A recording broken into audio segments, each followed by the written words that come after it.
So for this project, you're going to take your head pin and stick a little pumpkin on there.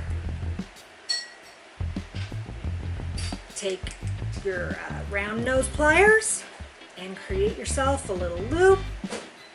And then trim it nice and close. Then you take your head pin and your round nose pliers again and create a little loop, but don't quite close it off yet, so that you can add your pumpkin dangle on there.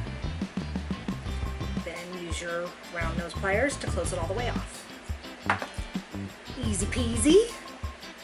Put on your teal flower, your dark pink flower, your big flower, your spacer,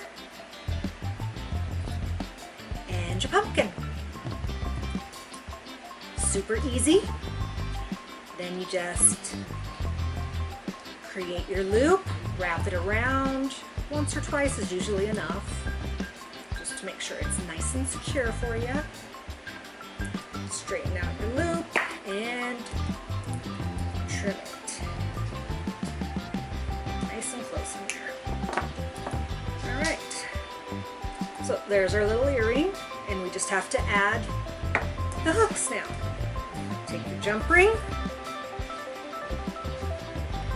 2 pairs of pliers, and open it to the side. That'll give you a tighter closure at the end.